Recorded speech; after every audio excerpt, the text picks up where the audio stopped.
the regular guests on my stream. But I want to real quick make one for Aberdasher, who's going to be showing up soon. Aberdasher is a fantastic mod and also a pretty fun streamer in his own right.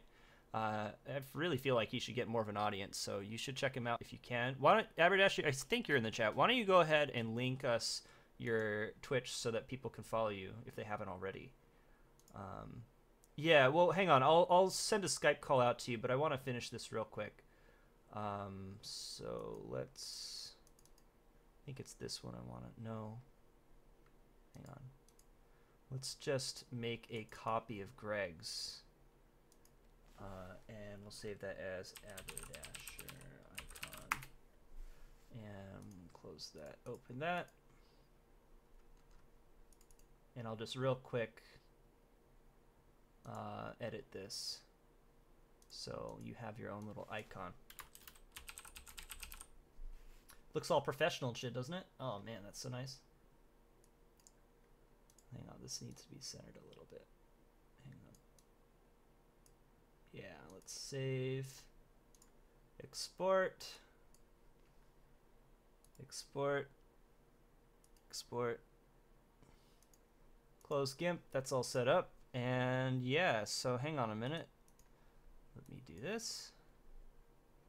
And add Aberdasher's icon. Oops. There we go. And what context are these cards being rated for? This is a limited stream, so we are rating them for limited.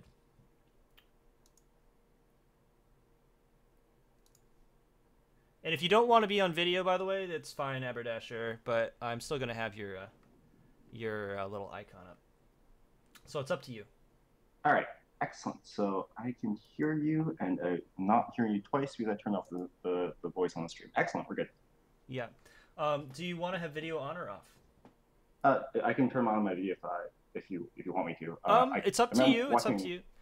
Because yeah. Well, if you want to have your video on, then we can make it so that you'll show up like in the little guest cam area. Sure, so it's up to you. Let me see. I would screen share to show you the cards, but my screen is a total mess right now, and I don't think it'd be all that helpful for you. So yeah, I pulled up the spoiler as well, so that should be gotcha. Helpful. Awesome. Let me see how that's not looking.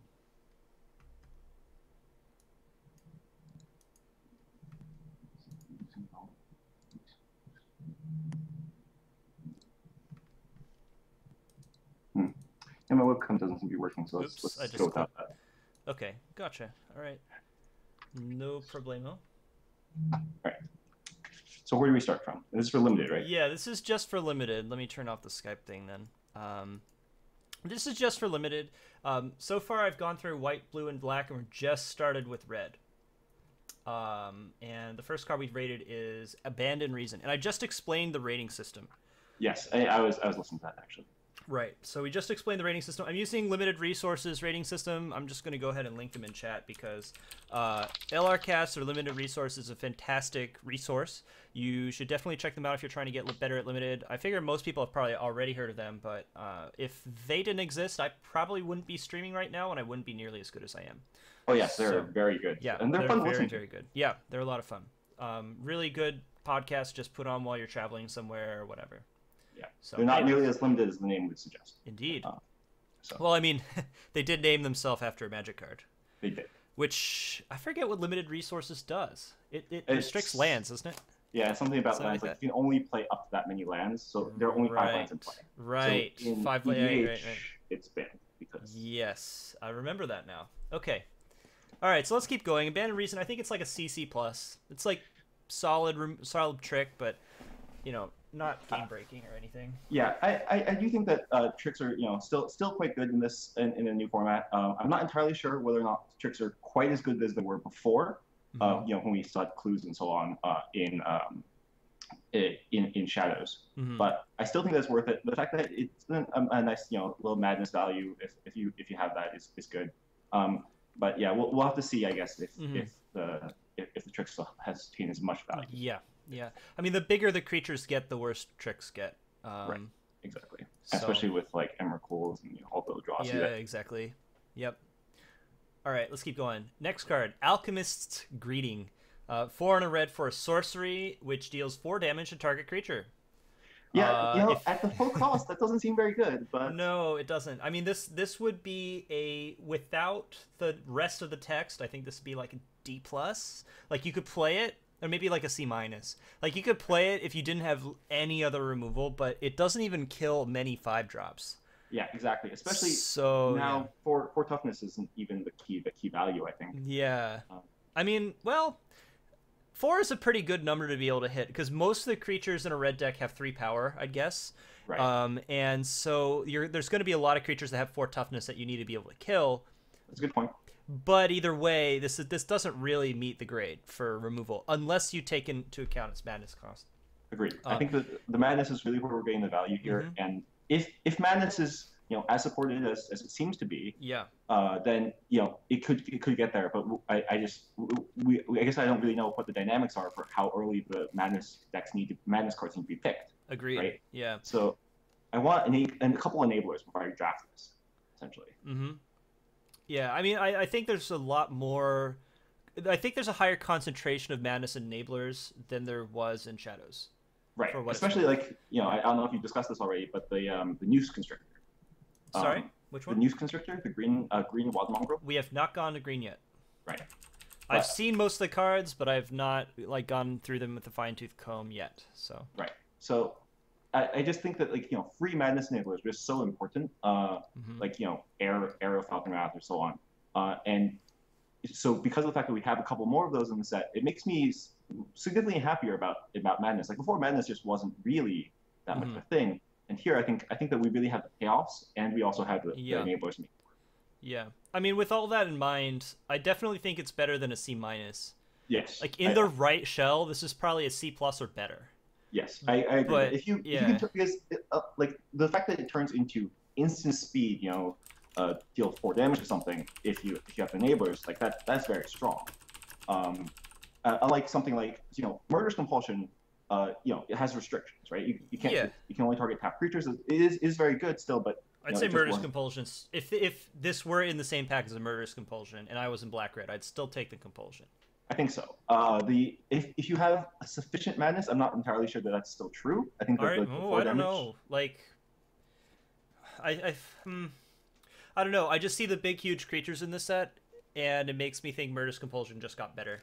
That's true, actually. Yes, I hadn't thought about that. Also, yes, that's correct. Yeah, because of the fact that if you have enough madness, then the fact that you instant speed kill it's pretty relevant. Yeah. No, I agree with that. That makes sense. Yeah, I mean, one thing that chat should, and I mean, you and I are always assuming this, but one thing that's really important for chat to remember is that cards and shadows are going to be different now, like in context. There are going to be cards and shadows that were freaking amazing that are no longer nearly that good. I think Call the Bloodline is probably one of those cards. I don't think Call the Bloodline is going to be nearly as good in Shadows as it was in Eldritch Moon as it was in Shadows.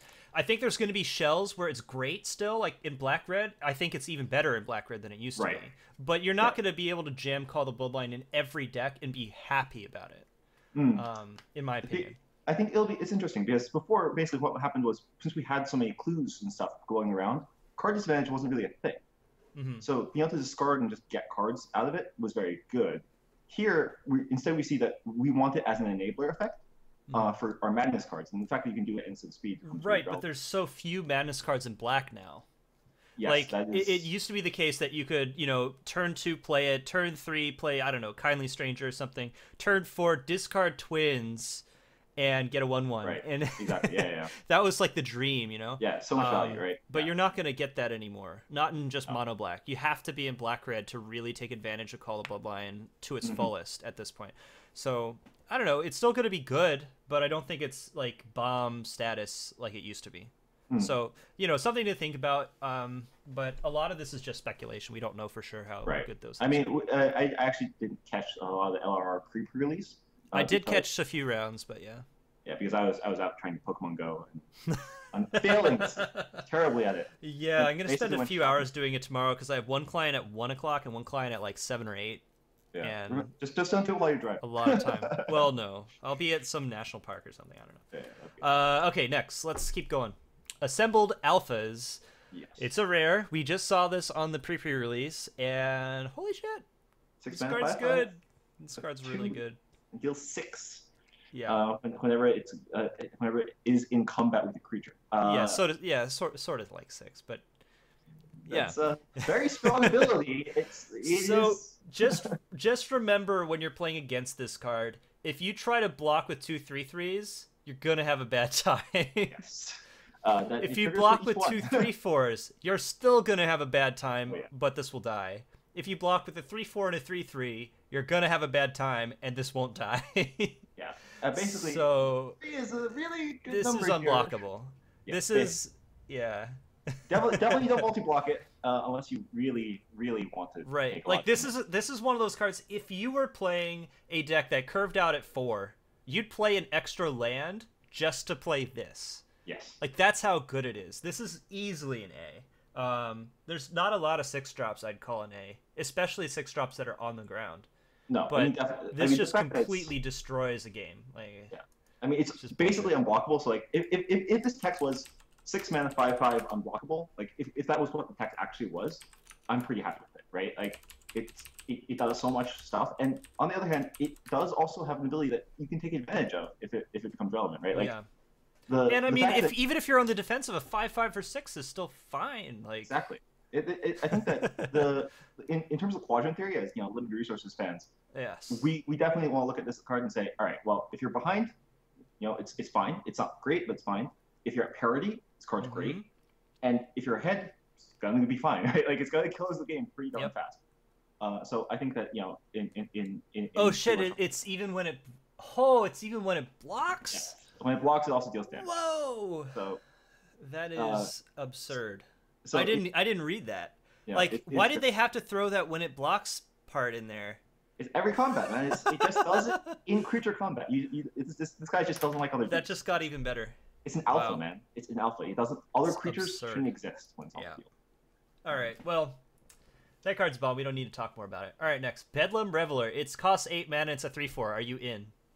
If it was 8, I would not be. But but it has more text. It does have more text. It does have more text. It says Bedlam Reveler costs 1 less to cast for each instant and sorcery card in your graveyard, and it has prowess. Right. And when it enters the battlefield, mini Wheel of Fortune. Discard your hand, then draw 3. Right. And the nice thing is if you emptied out your hand to make this cheaper, you're probably gonna just be drawing 3 off it, right? Yep. So that's pretty good. In a deck that is focused around, like in a blue-red deck that's focused around instant sorceries, I think this costs 5 on average. Yeah, probably. I mean, probably if it's focused around that, yeah. I mean, the question is, do you want to cast it at that cost? Right? Exactly. Yeah. Especially considering a lot of those instant sorceries are going to be refueling your hand. Right. Exactly. So I think that it's much more likely that it's going to be costing 2, but much later in the game, and it's going to be you cast this at 2, and then you also cast like another couple spells after that. Yep. Oh man, imagine bouncing this. Oh yeah. you bounce it, just redraw 3 cards. Let's just draw 3 more. I didn't like those 3. No. So I don't know how to rate this. Like I think it's kind of a build around. I don't think you're gonna play this in an average red deck, but it seems like it'll be playable in blue red. Even in those decks, though, I don't think it's like an all-star. It's almost never going to beat a 6/6 in combat. No, it's which that's a pretty high bar, right. But still, even beating a 5/5 in combat requires you to use 2 instants and sorceries. I think that it's more reasonable to expect this. So if we imagine that this costs just 4 mana, right? But we can only cast it in the late game. But it's like then we can kind of imagine. Okay. Reads very similar to me as Avaricious Dragon did. Right. Weirdly, right. Because these are totally different cards, but it feels very similar. And I think like a card advantage and it's kind of a late game card. Yeah, no, I see. Yeah, but I think Avaricious Dragon is more playable than this is. And Avaricious Dragon, I would call like a C+. Yeah, the fact that the body is more substantial. Yeah. I think this is like C+ range. I'd probably give it slightly, C+, maybe up to B- on this, because I just think that it's a risky pick though. It's a risky pick. I agree with that. Like especially if you're thinking as a first pick, you're if you're taking this on pack 1 pick 1, you're basically saying I'm in red blue, and No, I don't even know that it's necessarily red blue. I think that any aggressive That's the deck that has the most support for this. I don't think most aggressive decks are going to have that many instants of sorceries. Right. No, I understand. Like on average, well, how many instant sorceries do you want to have to make this work?